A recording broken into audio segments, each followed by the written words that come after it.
கர்த்தருடைய பரிசுத்த நாமம் மகிமைப்படுவதாக. கிறிஸ்துவுக்குள் பிரியமான தேவனுடைய பிள்ளைகளே, உங்கள் யாவரையும் இனிய இல்லம் நிகழ்ச்சியின் சார்பாக இயேசு கிறிஸ்துவின் நாமத்தினாலே அன்போடு கூட நான் வாழ்த்துகிறேன்.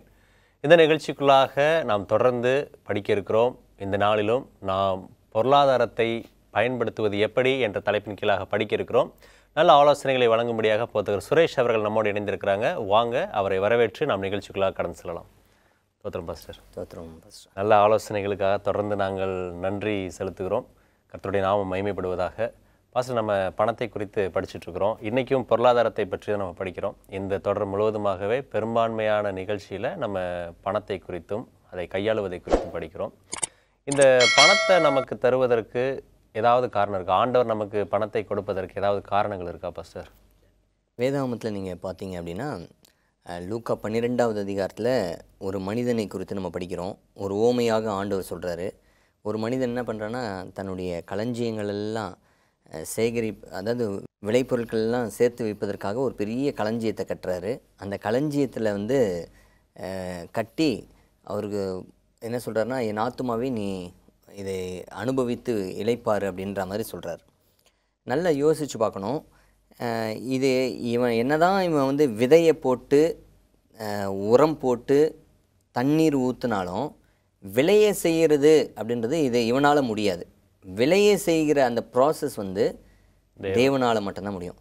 அப்போது அந்த ஓமையில் அவன் அமோக விளைச்சல் வந்ததுக்கு காரணம் யார் அப்படின்னா, இவனுடைய திறமைகள் அல்ல, விளைய செய்த கர்த்தரால் தான் அப்படின்றது. அதே மாதிரி இன்றைக்கி பணம் அப்படின்ற ஒரு கான்செப்டில் நம்ம பார்க்கும்பொழுது, நம்ம என்னதான் உழைத்தாலும் அந்த உழைப்பதற்கு பலன் அவர் தராரு. அதற்கு வேண்டிய கூலியை ஆண்டவர் பணமாக நம்மளுக்கு தரார். ஸோ பணம் நம்மளுக்கு ஒரு பிளெஸ்ஸிங் அப்படின்றத நம்ம புரிந்து கொள்ளணும். பணத்தை ஆண்டவர் நம்மளுக்கு எதற்காக தருகிறார் அப்படின்னா, கொடுக்கப்பட்ட பணத்தில் ஆண்டவரை நீங்களும் நானும் மகிமைப்படுத்த வேண்டும். அது ரொம்ப ரொம்ப முக்கியம். அந்த ஓமையில் அவன் ஆண்டவரை மகிமைப்படுத்த மறந்துட்டான். நம்மளுக்கு கொடுக்கப்பட்டிருக்கக்கூடிய பணத்தில் ஆண்டவரை மகிமைப்படுத்தணும். இது முதலாவது காரியம்.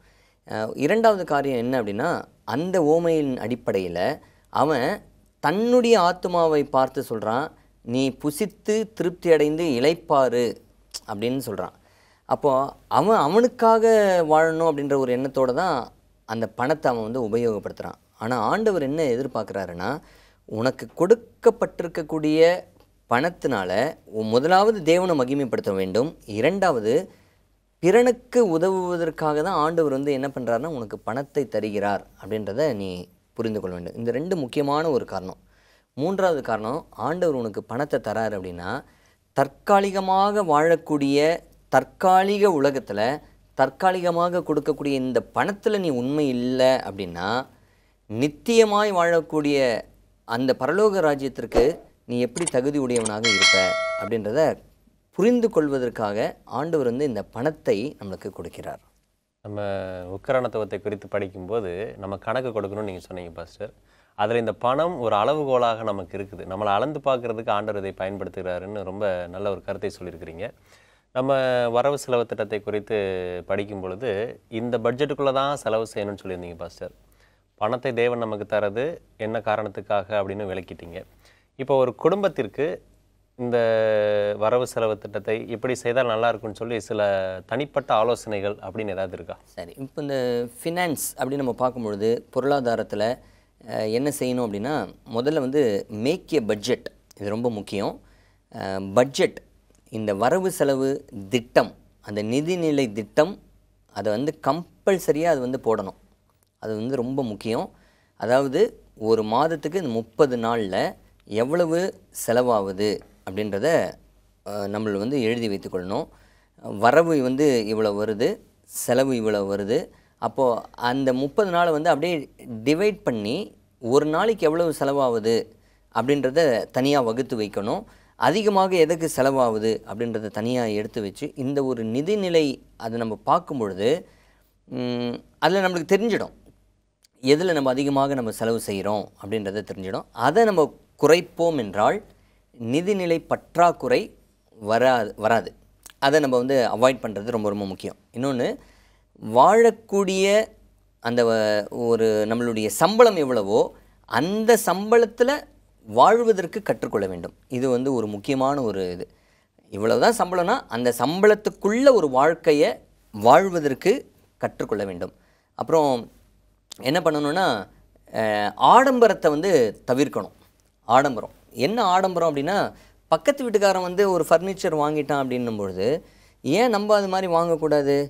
நம்ம வீட்டில் ஏற்கனவே இருக்கும் ஃபர்னிச்சர், இருந்தாலும் அவன் வாங்கியிருக்கான், அதனால் நம்மளும் வாங்கலாம் அப்படின்னு சொல்லிட்டு தேவையில்லாமல் இந்த ஆடம்பர பொருட்களை வீட்டில் வாங்கி சேர்ப்பதுனால இஎம்ஐ கட்ட முடியாமல் அப்புறம் கஷ்டப்பட்டுக்கிட்டு ஆடம்பரத்தில் நம்மளுடைய வாழ்க்கை தரம் போகிறத பார்க்கலாம். அம்மையார் என்ன எழுதுகிறாங்கன்னா, லக்ஸரியஸ் இட்ஸ் ஆல்சோ அப்யூஸ் அப்படின்றாங்க. இந்த ஒரு லக்ஸரியஸ் கூட என்னதான்னா ஒரு முறைகேடு அப்படின்றத எழுதுகிறாங்க. அதனால் அதை நம்ம புரிந்து கொள்ள வேண்டும். இந்த பணப்பற்று அந்த ஒரு நிதி நிலையில் பொருளாதாரத்தில் நம்ம செய்ய வேண்டிய இன்னொரு முக்கியமான ஒரு விஷயம் என்னென்னா, ஆண்டவருடைய வழிநடத்துதலுக்காக ஜெபிக்கணும். நம்மளுக்கு கொடுக்கப்பட்டிருக்கக்கூடிய இந்த ஒரு வருமானத்தை ஆண்டவருடைய சமூகத்தில் வைத்து, ஆண்டவரே, ஒருவேளை அந்த வருமானம் உங்களுக்கு ஒருவேளை குறைவான வருமானமாக இருக்கலாம், அந்த வருமானத்தை ஆண்டவருடைய சமூகத்தில் வைத்து, ஆண்டவரே இந்த வருமானத்தை இந்த மாதம் முழுவதும் நான் செலவு செய்வதற்கும் இதுக்கு போதுமான எல்லா ஞான வரங்களை எங்களுக்கு தாங்க ஆண்டவரேன்னு சொல்லி நம்ம ஜெபம் பண்ணும்போது ஆண்டவர் வந்து வழிநடத்துவார். இது வந்து மிக மிக ஒரு முக்கியம். இதுக்கு வந்து நான் ஒரு நடந்த ஒரு சாட்சியை நான் உங்களுக்கு சொல்கிறேன். நான் வந்து ஒரு சின்ன இந்த நானோ கார் ஒன்று வைத்திருக்கிறோம். அந்த நானோ காரில் ஒரு நாள் நாங்கள் போய்கிட்டு இருக்கும்பொழுது ஸ்டேரிங் என்ன ஆச்சு அப்படின்னு பார்த்தீங்கன்னா, ஒரு பக்கமாக இழுத்துட்டு போகிற ஒரு ஃபீல் எங்களுக்கு தெரிஞ்சுது. சரி, உடனே பக்கத்தில் இருக்கக்கூடிய ஒரு மெக்கானிக்கு கிட்ட கொண்டு போனோம். சர்ச் மெம்பர் ஒருத்தர் இருந்தார். அந்த இடத்துல போகும்பொழுது அவங்க என்ன பண்ணாங்கன்னா, அதை பார்த்துட்டு 10,000 ரூபா செலவாகும் அப்படின்னாங்க. அந்த கடைக்காரர் சொன்னார், மெக்கானிக் சொன்னார் 10,000 ரூபா செலவாகும்ட்டு. திடீர்னு அந்த 10,000 ரூபா எப்படி என்னால் பிரட்டுவது அப்படின்றது வந்து சாத்தியமில்லாத ஒரு சூழ்நிலை அமைஞ்சது. என்ன செய்கிறதுன்னு எனக்கு தெரியல. அப்போது ஆண்டவருடைய சமூகத்தில் மனசுலேயே நான் ஜெபிக்க ஆரம்பிச்சிட்டேன்.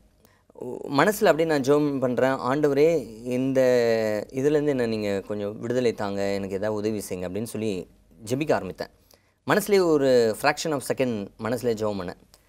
என்னுடைய வண்டியில் உட்காந்துருந்த சர்ச் மெம்பர் என்ன சொன்னார்னா, பாஸ்டர், எனக்கு தெரிந்த இன்னொரு மெக்கானிக் இருக்கிறாரு, அவர்கிட்ட நம்ம கொஞ்சம் கேட்டு பார்ப்போமே அப்படின்ட்டு. எனக்கும் அது சரின்னு தோணுச்சு. உடனே ஜெபம் பண்ணிவிட்டு அவரோடவே நான் என்ன பண்ணுறேன்னா, கார் எடுத்துக்கிட்டு வேறு மெக்கானிக்கிட்ட போகிறோம். அவருக்கு தெரிந்த மெக்கானிக். அவர் சொன்னார் 4,500 ரூபா ஆகும் அப்படின்னு சொன்னார். இப்போ 10,000 ரூபாயிலேருந்து 4,500 ரூபா வந்தவுடனே எனக்கு ரொம்ப சந்தோஷமாயிடுச்சு.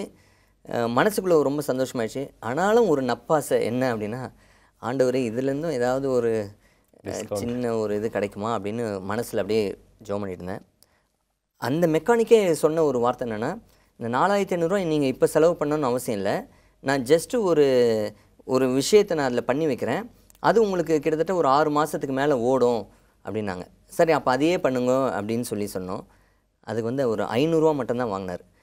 இது பண்ணி கிட்டத்தட்ட ஒரு 1.5 வருஷமாக ஆகுது. அந்த 500 ரூபாவில் அப்படியே ஆண்டவர் வழி எடுத்துகிட்டு வந்ததை என்னால் பார்க்க முடியுது. 10,000 ரூபா எங்கே இருக்குது, 500 ரூபா எங்கே இருக்குது. ஸோ சம்டைம்ஸ் வந்து ஆண்டவருடைய சமூகத்தில் வழிநடத்துதலுக்காக நம்ம வந்து ஜெபிப்பது மிக மிக அவசியம். ரொம்ப நன்றி பாஸ்டர். ஒரு சிறிய இடைவேளைக்கு பிறகு நம்ம மீண்டும் தொடர்ந்து பேசுவோம். பிரியமானவர்களே, சிறிய இடைவேளைக்கு பிறகு மீண்டும் சந்திப்போம். பிரியமானவர்களே, மீண்டும் இடைவேளைக்கு பிறகு உங்களை நிகழ்ச்சிக்குள்ளாக வரவேற்கிறேன். வாங்க நம்ம தொடர்ந்து படிக்கலாம். பாஸ்டர், இடைவேளைக்கு முன்பாக வரவு செலவு திட்டத்தை குறித்த தனிப்பட்ட ஆலோசனைகளை சொல்லிட்டு இருந்தீங்க, நல்ல சாட்சியும் சொன்னீங்க. தொடர்ந்து நீங்கள் உங்களுடைய ஆலோசனைகளை சொல்லும்படியாக கேட்டுக்கொள்கிறேன். இந்த பொருளாதாரத்தில் நம்ம பார்க்கும்பொழுது, நம்ம வீட்டுக்கு தேவையான பொருள்கள் அப்படின்னு நம்ம பார்க்கும்பொழுது நிறைய பொருள் நம்மளுக்கு தேவைப்படும். நீங்கள் சும்மா ஜஸ்ட்டு ஒரு சூப்பர் மார்க்கெட் போனாலும் சரி, இல்லை எந்த ஒரு கடைக்கு போனாலும் சரி, பார்க்குற பொருளெல்லாம் நம்ம வீட்டுக்கு வேணுன்றது போல தெரியும். எல்லா பொருளையும் வாங்கினீங்கன்னா கடன்காரனாக ஆகிடுவீங்க. அதனால் அது அவசியமாக அது இருந்தால் தான் நம்ம குடும்பத்திற்கு இப்போ ரன் பண்ண முடியுமா அப்படின்றத நம்ம யோசித்து பார்க்கணும். அவாய்ட் பண்ண முடியும் அப்படின்னா அதை நீங்கள் அவாய்ட் பண்ணுறது ரொம்ப ரொம்ப நல்லது. ஸோ பொருளாதாரத்தில் அது வந்து ரொம்ப முக்கியமான ஒரு இது. எல்லா பொருளும் நம்மளுக்கு வேணும் தான், இல்லைன்னு சொல்லலை.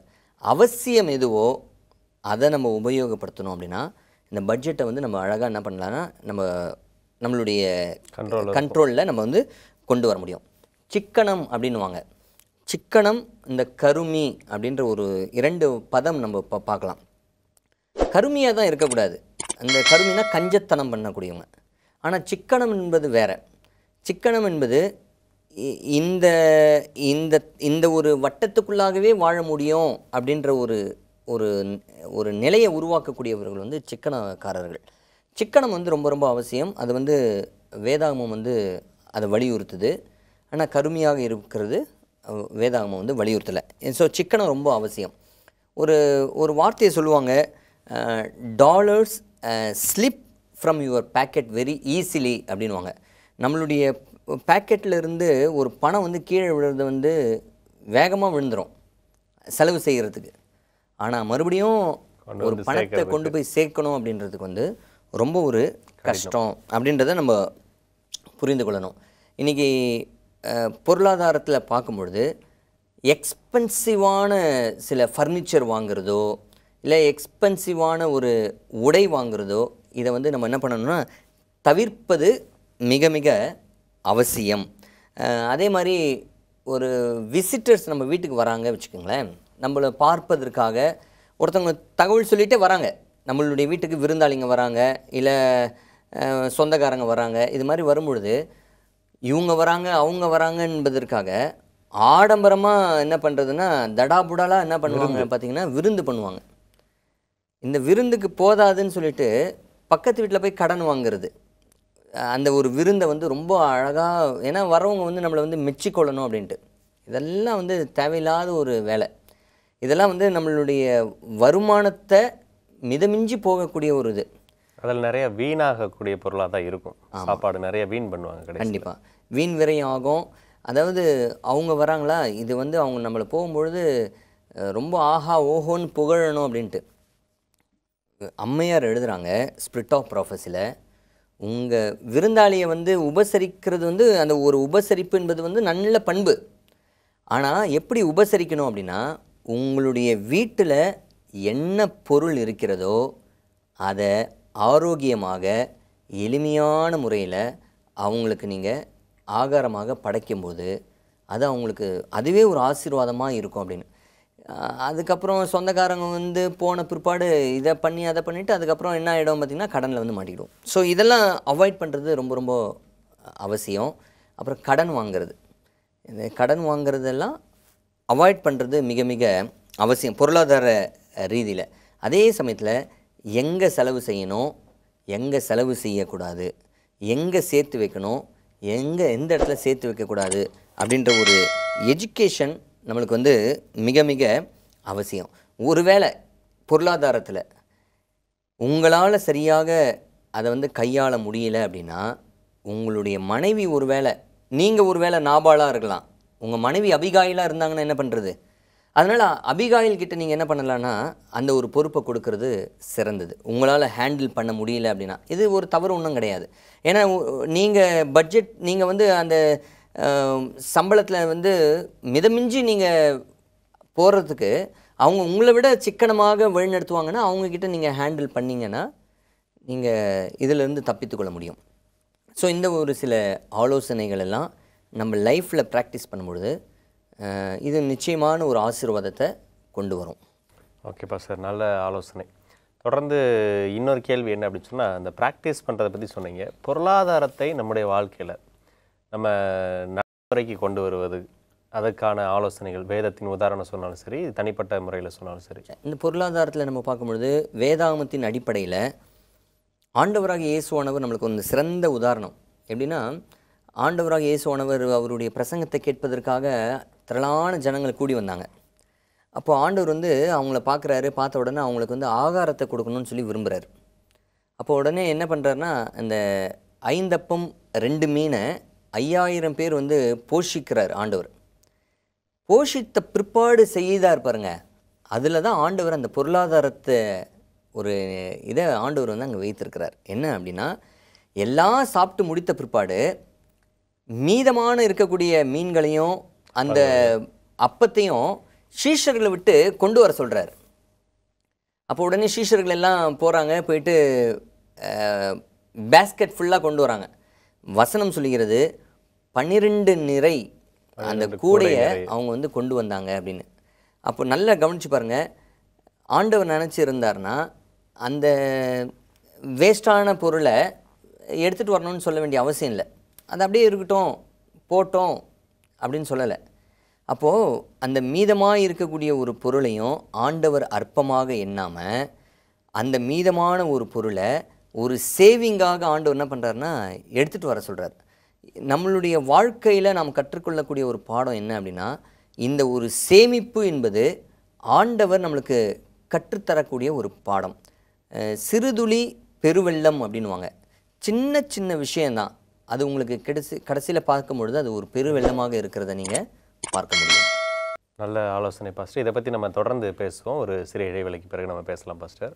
பிரியமானவர்களே, ஒரு இடைவேளைக்கு பிறகு மீண்டும் நாம் தொடர்ந்து படிக்கலாம். அன்பான தேவனுடைய பிள்ளைகளே, இடைவேளைக்கு பிறகு மீண்டுமாக உங்களை நிகழ்ச்சிக்குள்ளாக வரவேற்கிறேன். வாங்க நம்ம தொடர்ந்து படிக்கலாம்.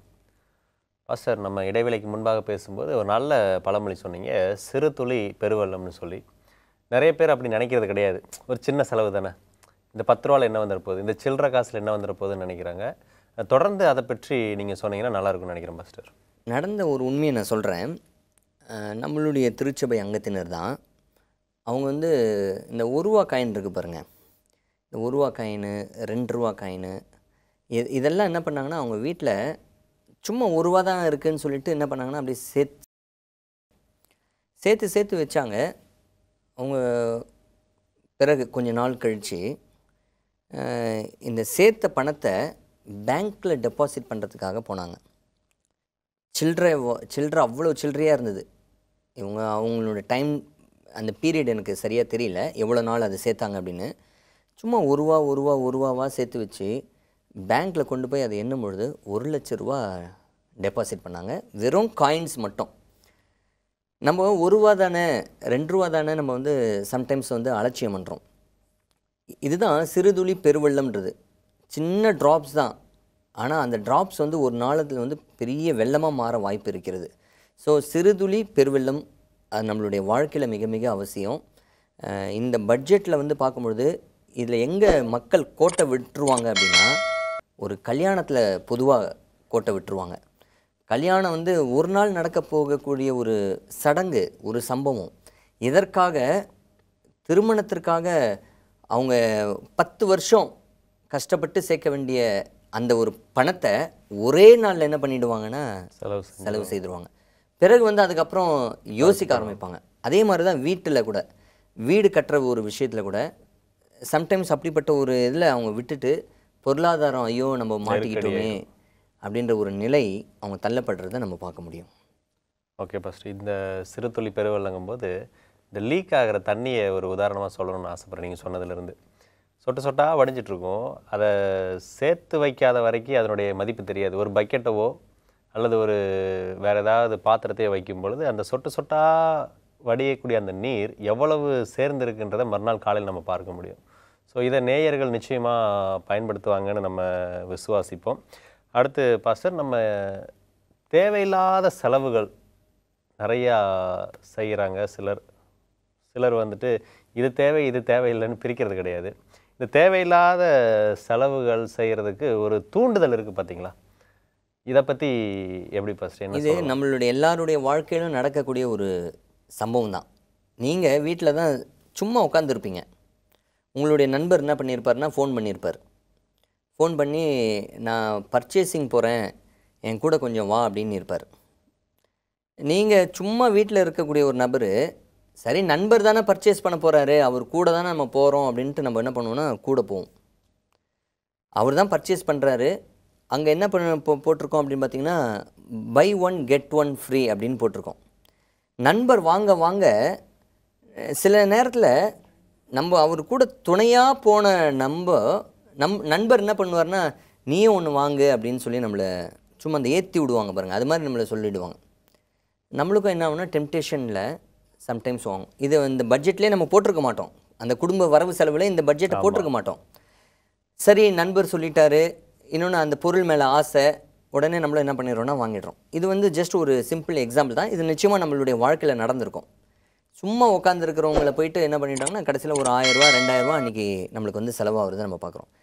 இந்த டெம்ப்டேஷன் என்பது, இந்த சோதனை என்பது அநேக வழியில் இது மாதிரி தான் வருது பண விஷயத்தில். இது இங்கே நம்ம யாரை பார்க்கணும் அப்படின்னா ஆண்டவராகிய இயேசுவானவரை நம்ம பார்க்கணும். Self denial and self sacrifice அப்படின்னு ஸ்பிரிட் ஆஃப் ப்ராஃபஸியில் அம்மையார் வந்து எழுதுகிறாங்க. இயேசுவானவர்கிட்டேருந்து நீங்களும் நானும் கற்றுக்கொள்ளக்கூடிய ஒரு பாடம் என்னென்னா செல்ஃப் டினையல், சுய மறுப்பு. இதெல்லாம் நம்மளுக்கு முன்னாடி காட்சியாக வைக்கப்பட்டு வாங்க சொல்லக்கூடிய ஒரு தூண்டுதல் இருந்தாலும் இயேசுவானவர் அந்த இடத்துல இருந்தார்னா அவர் எப்படி இருந்திருப்பார் அப்படின்னா செல்ஃப் டினையலோடு வாழ்ந்திருப்பாராம், சுய மறுப்பு. அந்த ஒரு எண்ணம் நமக்கு இருக்கும் பட்சத்தில் நம்மளுக்கு இந்த தேவையில்லாத செலவிலிருந்து நம்ம மீண்டு வர முடியும். அதே மாதிரி தான் அம்மையார் என்ன எழுதுறாங்கன்னா செல்ஃப் சாக்ரிஃபைஸுக்கு வந்து ஆண்டவராக இயேசுவானவரை, ஒரு சுய தியாகமுடையவரையும் சுய மறுப்புள்ள ஒரு நபரையும் இயேசுவானவருக்கு சிறந்த ஒரு உதாரணமாக அம்மையார் அங்கே எழுதுறதை நம்ம பார்க்கலாம். ஸோ இதை நம்மளுடைய வாழ்க்கையில் நம்ம அப்ளை பண்ணும்பொழுது நம்ம செல்ஃப் கண்ட்ரோலோட நம்ம வாழ முடியும். நிறைய நேரத்தில் பாஸ்டர் அந்த ஆஃபர் போட்டுட்டாங்கன்றதுக்காகவே அது நமக்கு அவசியம் இல்லாமல் இருந்தால் கூட நம்ம வாங்குறத பார்க்குறோம். பாஸ்டர் திருமதி எலன் ஒயிட் அம்மையாரை பற்றி நிறையா கோட் பண்ணிகிட்ருக்குறோம். அவங்களுடைய தனிப்பட்ட அனுபவம் இந்த விஷயத்தில் எப்படி இருக்குதுன்னு சொல்லுங்கள். எலன் ஜி ஒயிட் அம்மையார் அவங்க வந்து அந்த அட்வென்டிஸ்ட் ஹோம் என்று சொல்லக்கூடிய புத்தகத்தில் அழகாக ஒரு நடந்த ஒரு சம்பவத்தை அவங்க எழுதுகிறாங்க. 1844 ஆண்டவராக இயேசுவானவர் வரப்போகிறார் என்கிற ஒரு செய்தி ரொம்ப பிரகடனம் பண்ணப்பட்ட அந்த ஒரு காலகட்டத்தில் இவங்க சிறு வயதாக 12 வயசில் இருக்கும் பொழுதே இவர்களும் சரி இவர்களுடைய சகோதரியும் சரி தினந்தோறும் சேமிக்கக்கூடிய ஒரு பழக்கமுடையவர்களாக இருந்தாங்க. அந்த டைம்லேயே அவங்க வந்து 25 சென்ட், அது சென்ட்டுன்றது நம்ம நடைமுறையில் காசு தான், 25 சென்ட், அது ரொம்ப ஒரு சொற்பமான பணம் தான், பைசா தான். அதை 25 சென்ட் அந்த பணத்தை அவங்க தினந்தோறும் சேர்த்து வச்சுட்டு இருந்தாங்களா அவங்களும் அவங்களுடைய சகோதரியும். இது அவங்க குறிப்பிட்ட காலகட்டத்தில் $30 அந்த சின்ன சின்ன பணம் $30 அவங்க வைத்திருந்தாங்க. அவங்களுடைய எக்ஸ்பீரியன்ஸ் என்ன அப்படின்னா அந்த $30ன்றது ஒரு பெரிய தொகை அந்த காலகட்டத்தில். 25 சென்ட் என்பது சின்னது, ஆனால் சேர்த்து வச்சு அது $30 மாறுது. சிறு துளி பெருவெள்ளம். ஆமாம், சிறு துளி பெருவெள்ளமாக மாறுது. இப்போது ஆண்டவராக இயேசுவானவர் 2ஆம் முறை வரப்போகிறாரு அப்படின்ற ஒரு செய்தி அவங்க கேள்விப்பட்ட உடனே அந்த $30 தன்னுடைய தகப்பன்கிட்டையும் தாய்கிட்டையும் அவங்க கொடுத்து இதை நீங்கள் ட்ராக்ஸ் போட்டு கைப்பிரதி போட்டு நீங்கள் ஒரு மேகசின் மாதிரி போட்டு அநேக ஜனங்களுக்கு நீங்கள் கொடுத்து ஆண்டவர் வரப்போகிறார்ன்ற ஒரு செய்தியை நீங்கள் சொல்லுங்கள் அப்படின்றதுக்காக இந்த $30 தியாகம் பண்ணாங்களாம். ஸோ இது பார்க்கும்பொழுது ரொம்ப ஆச்சரியம். அந்த ஒரு ஊழியத்தில் இவர்களுடைய ஒரு பங்கம் அந்த சிறு வயதிலே இருந்தது அப்படின்னு பார்க்கும்பொழுது ஒரு ஆச்சரியத்தை தந்தது. அதனால் அவர்களுடைய வாழ்க்கையிலும் அந்த சிறு சேமிப்பு சேர்த்து வைக்கக்கூடிய பழக்கம் இருந்ததை நம்ம பார்க்க முடிகிறது. அவங்க அதை தேவையில்லாமல் செலவு பண்ணியிருக்கலாம், ஆனாலும் கர்த்தருக்கென்று செலவு பண்ணாங்க. நல்ல சாட்சிகள், நல்ல ஆலோசனைகள். உங்களுக்கு நிகழ்ச்சியின் சார்பாக நன்றி தெரிவித்துக் கொள்கிறேன் பாஸ்டர். பிரியமான தேவனுடைய பிள்ளைகளே, பொருளாதார திட்டம் அதை நாம் எப்படி பயன்படுத்துவது, சிறு துளி பெருவெள்ளம், தேவையில்லாத செலவுகளுக்கான சோதனை வரும் பொழுது அதிலிருந்து விலகி ஓடுவதற்கு இயேசு கிறிஸ்துவை மையமாக வைக்க வேண்டும். திருமதி எலன் ஒயிட் அவர்களுடைய வாழ்க்கையிலே அவர்கள் சேர்த்து வைத்து ஊழியத்திற்கு கொடுத்த அனுபவத்தை படித்தோம். நம்முடைய வாழ்க்கை எப்படி இருக்கிறது, நம்முடைய பொருளாதார திட்டம் எப்படி இருக்கிறது, நம்மிடையே காணப்படக்கூடிய தேவையில்லாத செலவுகளை விடுத்து கர்த்தருக்கென்று சேர்த்து வைப்போம். நம்முடைய வாழ்க்கையிலே தேவனுக்கு பிரியமான குடும்பமாக வாழ்வோம். தேவன் நம்மை ஆசீர்வதிப்பாராக. ஆமென்.